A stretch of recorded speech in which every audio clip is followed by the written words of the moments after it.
Hi, my name is Jim, and today we're going to be discussing metal oxide semiconductors, field effect transistor, otherwise called MOSFETs. And there's two different varieties of these. One is called depletion mode, and the other one is called enhancement mode. Now, depletion mode devices are normally on, like a JFET, and an enhancement mode device is normally off, like a bipolar. Depletion mode devices are typically used in low signal applications or radio frequency applications, whereas enhancement mode devices are in power or switching currents. So within the enhancement mode family, we have two types, as you might suspect: an N channel and a P channel. So the first thing we're going to look at is the correct symbol for it, and it's relatively confusing, I think. A depletion mode device will have this as being a solid line showing that there is a channel, that is a path for current flow between the source terminal and the drain terminal. An enhancement mode device has this broken, which means that you have to do something to the gate to make current conduct. So this is the official symbol for an N channel, and contrarily, this is the official symbol for a P channel. Now, what you see here is called a body diode, and it's necessarily confusing. It is correct, but it's very easy to mislead as to what type of device you're actually looking at. So we have abbreviated symbols, and this is the abbreviated symbol for an N-channel MOSFET. And notice that the arrow is pointing out here, indicating the direction of conventional current flow, just as the arrow points out on a bipolar transistor, indicating the direction of a conventional current flow. Again, source, drain, and this is called a gate. Just think of an on-off valve, a spigot, if you will. And the way this works is a voltage here builds a channel between these two pins, and it can conduct electrons. And we'll be discussing that a little bit in the future. Now, a P-channel guy has the arrow pointing in, just like a PNP transistor. So if you were to come across a schematic that looks like this, and you couldn't really remember whether that's a P-channel or N-channel, you can always take the number and look it up. DigiKey is a very good source. Very easy to find data sheets because they link directly into manufacturers once you select the part. So we'll be using these symbols, no, not this one, but this guy for N-channel and this guy for P-channel. And once again, the terminals are named gate, drain, like a sink drain where electrons come out of, and a source where electrons go into. Electron flow is in this direction. Conventional current flow is flip the arrow. So I have one more symbol here, and I'm just covering this to cover it, and that's if we take CMOS, which is complementary metal oxide semiconductor, which is basically both P-channel and N-channel built into the same wafer, which is the de facto standard for integrated circuits today. This technology was invented by the Radio Corporation of America, now out of business, or more correctly, a brand of Philips. And if you're looking at CMOS, what you would see for the N-channel is just a line going in to the gate, and with the P-channel we have a little inverting symbol there. Now, this whole circuit is an inverter. So what we would draw that as schematically would be that. So you can make an inverter out of two transistors, an N-channel and a P-channel, and when we're stacked on top of each other like this, sometimes that's called a totem pole configuration. So CMOS is just a combination of NMOS and PMOS. Now, let's talk about N-channel a little bit. And many years ago, a company named International Rectifier came out with what they call a HEXFET. And what these are is a whole bunch of little bitty N-channel, for this discussion, transistors which are placed in parallel. So you take a bunch of little transistors and put them in parallel, and you end up with something that can conduct a lot of current. So the HEXFET was the standard by International Rectifier And then everybody else got on board and came up with their own designs and so forth. Like there's trench FETs and other types. Now, putting devices in parallel can be troublesome. If you put diodes in parallel, not a good idea because they have a negative temperature coefficient. So if one gets a little hotter than the other, its terminal voltage drops and it hogs the current. It can overheat. Same is true with bipolar transistors. Not so with FETs. If this little bitty transistor is one of many, and it starts to get a little bit warm because it's carrying too much current, its effective resistance, so don't use the word resistance, goes up, so it sheds current. And his neighbors will pick up the difference. So it's easier to parallel FETs than it is to parallel bipolar. So an N channel, this would be a typical configuration, and I'm showing here 10 volts, some load resistance, and the source is going to ground, and the gate is also being tied to ground through a resistor, and we'll make this say 10K. And the reason that I don't want to leave the gate float, meaning unconnected, is because the DC input resistance of this, is we measured in lab with a little setup, comes out to be something like a number times 10 raised to the 12th power. Now what that means is a floating gate, if I put my finger by it, will be switching at 60 Hertz because I'm an antenna. I'm basically a saltwater bag. So to keep this from switching due to spurious fields, you have to have some kind of impedance, realistic impedance, tying that either high or low or to some kind of driver. So we take a look at the construction of an N channel. What we see is it's built on P-type silicon, and if you remember from before, P-type is using acceptor atoms like boron, which have 3 electrons in their outer valence that sit in a matrix with silicon atoms, and the silicon feels comfortable, if you will, with 8 electrons, so we end up with this covalent or sharing of electrons. For the source terminal we have N-type, and N plus means that this is doped very heavily with a donor. That would be the pentavalent, 5 electrons, and the drain is doped very heavily. Now, the gate is separated from the silicon by an insulator. So it's only the field of the gate, hence the word field effect transistor, that causes this to conduct. So what will happen is if I take the gate voltage here, and let me just ground the source, let me make the drain here plus 10 volts, and suppose I make the gate 10 volts. Well, what will happen is if this is plus 10 volts relative to the source, is that the electrons in the P-type will be attracted to the gate, and subsequently the holes that are left behind move away. So we get a lot of little electrons sitting up here, as now we have a virtual N channel connecting these two together. So at 10 volts, this would typically be in what's called pinch-off, where the electron density is not only directly under the silicon, but it actually spreads out in 3-dimensional form and comes to a point over here. I guess I didn't draw that very well. And that's called a pinch-off point, and this is the channel that's formed by enhancing the device to make the electrons appear underneath the gate that basically connect the drain and the source together. Now, with a P channel, the opposite is true. And this would be P plus, and we would have N-type, and in that case, holes would be drawn up to be underneath the gate, because the gate now would be negative 10 volts with respect to the source. So, in summary here, real quickly, P channels are basically the opposite to N channels.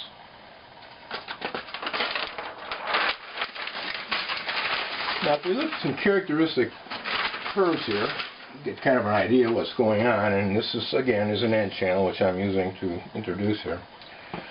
If this is the drain current, and this is the voltage gate relative to the source, what we see is that if we start to increase VGS, we'll reach a point here, and this point is called VTH, which stands for V threshold.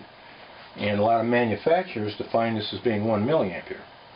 So it is at this point when the electrons are actually starting to form that connection between the source and the drain. And from there, as we increase VGS, we end up with this parabolic rise in drain current if no external circuit element is limiting the current. So once we reach the turn-on point, we're in the position of conduction. And then the question is how much. So let's take a look at the drain characteristics here. Here we have the drain current, and here we have drain source to voltage. So what we're going to do here is we've got a threshold here at 2 volts. So if I set the gate at 2 volts and sweep the drain voltage, that is, take the power supply and dial up the voltage from 0 to 12 volts, is I'll see a line that's very close to 0, and that would be the threshold current. Now, if I make the gate to source voltage 3 volts, which would be this line, and again sweep the drain to source voltage, I'm going to see it rise and then flatten out. So this has the characteristics of looking like a current source. Further, if I make V gate to source 4 volts, didn't show it up here, but that's where it would be, what we would see is that as we did the sweep, our current would come up and level off, and the slope of this here is nearly 0, which means that it has the characteristics of a current source. Now, there are 3 regions. Off, that's easy. We're over here somewhere. Triode mode. Triode mode is the distance between this line and this line. And what this looks like is a voltage-dependent resistance. And for power applications, we typically aren't interested in that. As a matter of fact, we kind of want to stay away from that because that's possibly a high power dissipation mode. The phenomenon in this is not well understood. And then the third is when we're running in pinch-off mode, which is completely on, and that would be the area to the right of the our little parabolic curve here. So those are the 3 different modes that we can operate in, and usually in industrial electronics we're either off or fully turned on. Okay, so fully turned on is called pinch off, and that has to do with the shape of the channel when it intersects with the drain.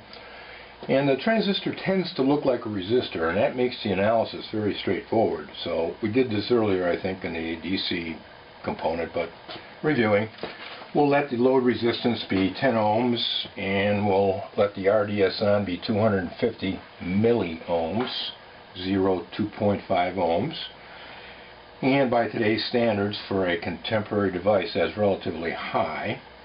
And if I substitute in an equivalent circuit for this, which I certainly can do if it helps me understand the way it operates a little better, is I see all I have is a voltage divider, and the voltage across the load resistance is simply going to be 10 volts over 10, or 24 volts times 10 ohms divided by R total, which gives 23.4 volts. And then if I want to find the drain voltage, which would be this guy, 2 ways I can do it. One is by voltage divider, and the other is by subtracting this from 24 volts. So if we want to find the power in a load, well, I've elected to use V squared over R. I could have found the total current. That's easy enough. 24 volts divided by 10.25 ohms.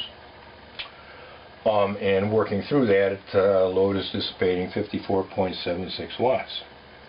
If I want to find the power in the FET, and the reason this is important is that I might have to put a heat sink on the FET. I can't let it overheat.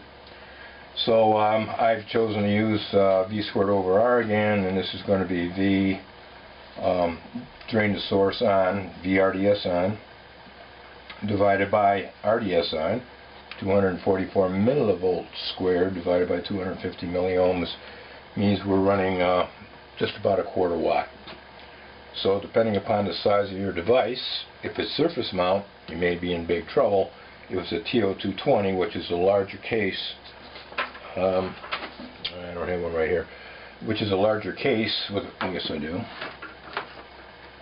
with a heatsink adaptation here, and a hole to screw that to a heatsink. And actually this isn't a TO220, this guy is even bigger yet. And tell by the thickness of the leads and the spacing. So I was using this for something, what was it? I guess generating hydroxy a number of years ago.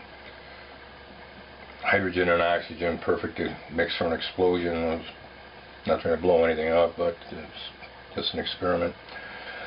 If you do elect to heatsink this, it's always good to put heatsink compound on the back, because this has little valleys and mountains in it. And what the heatsink compound does is it fills that in and makes a better connection with your heatsink, so it can transfer heat more efficiently. Get that out of the package. Now things get a little bit complicated here, and when we're dealing with FET circuits, we have two types of limiting. One is circuit limited, where the circuit's going to determine the current flow, and the other is drive limited, where VGS is going to determine the current flow. So what we have to do is find out which one is active, and it's really easy to do that. So if I take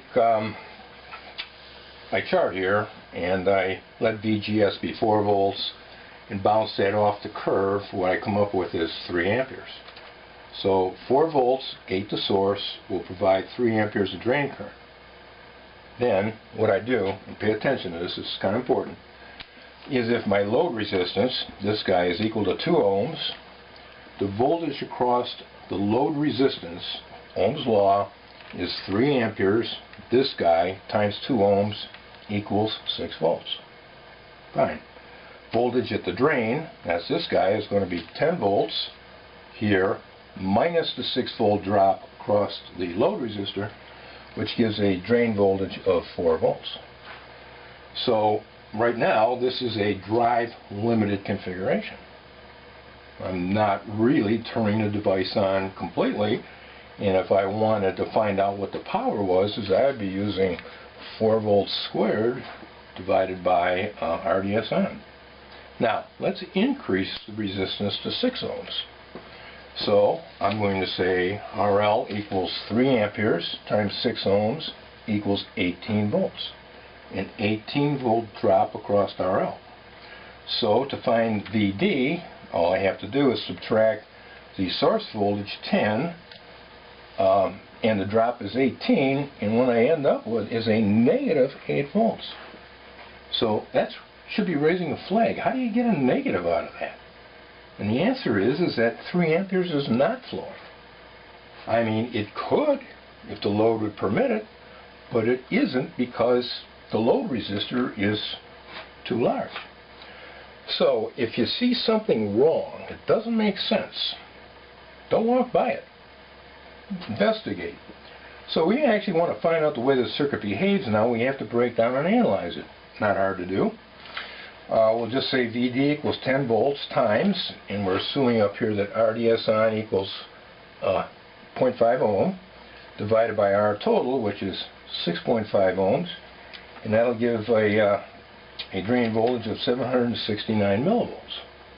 Okay, the load IRL is equal to ID because they're in series, and that simply equals the 769 millivolts divided by 0.5 ohms, or what you could say is it also equals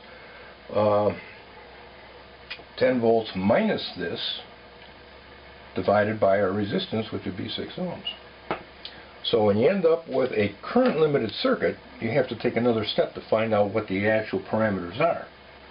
In a drive limited circuit, it is what it is, as determined by the characteristic curves. Now, drive limited typically is to be avoided. You want to overdrive the part. Make VGS much higher than it needs to be so that the device is always turned on to minimize the power dissipation in the FET. So, if there's any questions on this, you pick it up in class. And I just put a 4 volt battery here to show that. But this is the test here. And if this were to be, say, a P channel, which is basically everything would be opposite, this would be negative 10 volts. This would come out to be plus 8 volts. So where do you get plus 8 volts when your supply is negative 10? So when things don't make sense, that's a pretty good indication that there's some kind of error. So let's take a P-channel example, and what I've done in this case is I've coupled the source to 12 volts. Load resistance equals 11 ohms, and to make life easy, RDS on, that's in full pinch off, fully on, is 1 ohm. And what I have here is a pull-up resistor where the gate is pulled up to 12 volts. Now when the switch is opened, Vs equals 12 volts, Vg through the pull-up resistance is equal to 12 volts. Remember, no current flows here because of the insulator. VGS, decomposing, a doubly subscripted variable, equals Vg minus Vs, 12 volts minus 12 volts equals 0 volts. So we're not even near the threshold to turn the device on. We're at 0 volts V gate to source. Since no current is flowing, I equals 0, so the voltage drop across the 11 ohm resistor is equal to 0, because 0 current times 11 ohms is 0 volts. And the drain current, obviously, if the device is off, is equal to 0 amperes. Now if I turn the switch on, close it, my V source is 12 volts. V gate is now connected to ground, is 0 volts. VGS is Vg minus Vs, so Vg is going to be negative 12. Well, it equals negative 12. Let me decompose this a little bit. V gate to source equals V gate minus V source equals 0 minus plus 12 volts equals negative 12 volts. So this plus 12 I just put in there, it's a unary operator. I do that sometimes to avoid confusion, and this is a binary operator where we're actually doing a subtraction. So in a P-channel device, the gate is more negative than the source by 12 volts. It's fully turned on. The threshold of these guys would be, for an older part, I don't know, maybe 3 volts, and it varies. 6 volts typically will turn it on full. Proceeding, the drain voltage now is, since it's turned on, is 12 volts. 11 ohms is in the numerator because that's our load resistance, and the total resistance in the circuit, because of this guy, 1 ohm, is 12 ohms, and that'll give us 11 volts. So in this case, the drain voltage is equal to the load resistance because the drain is connected to the top of it. So if we looked at the characteristic curve of a P-channel, we would find that this would be negative ID and negative VGS. Now, you might be thinking, why isn't this in quadrant 3? And the way the industry treats this is they put it in quadrant 1 and put negative signs on it, instead of having to go down quadrant 3 in the other direction. So finally, let's take a look at a useful circuit here. And this is an H-bridge, typically used in motor control. And this is going to be a DC motor, and what I'm going to be telling you is that the direction of current through the motor determines whether the shaft is turning clockwise or counterclockwise. This is not true for all DC motors. More about that when we get into motors, but for this one it is true.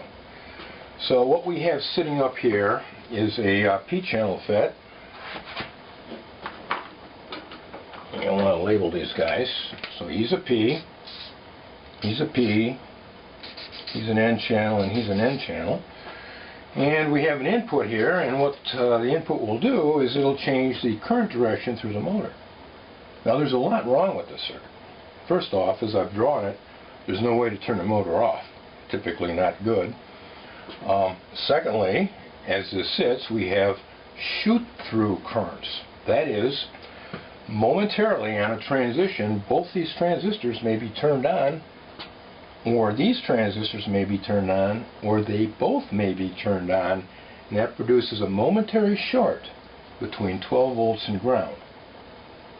So what that does is you get a big current pulse in ground, noises it up, big current pulse coming in, your 12 volts, noises it up. So we want to avoid shoot through, and that's going to take a little bit more parts than we have here. Further, we have to give attention to the propagation delay of the inverter. When we make a change on the input from low to high, how long does it take the output to go from high to low? And it's not instantaneous. So having said that this is really a non-usable circuit, and I could cabbage in some parts to make it all work, but I'm not going to do that right now. This will be good enough to kind of get the point across. We're going to start by making this low. And what we see if we make this low is that we have a low on the N channel. So its gate is going to be 0 volts. I'm going to do this in blue. So V gate to source on the N channel is going to be 0. This transistor is going to be off. Now a low on the P channel means that its gate is going to be low by 12 volts relative to the source. He's going to be on. So we're going to want to write this. Maybe I don't. He's on. Okay, just remember that. Now we're going to go through the inverter, and we got a low going in, we have a high coming out. So what a high is going to do is put 12 volts on this gate of this N channel, so its gate to source voltage is 12 volts, and he's going to turn on. On the P channel, the gate is going to be 12 volts, the source is 12 volts, so he's going to be off. So under this circumstance with a low on the input, we have a conventional current flow through the upper P channel, through the motor, to the lower P channel, and then back to ground. So the motor is going to be running in, say, this direction. Now let's make the input high. The output now becomes low. So if we put a high on this input, this gate now is going to be 12 volts in green.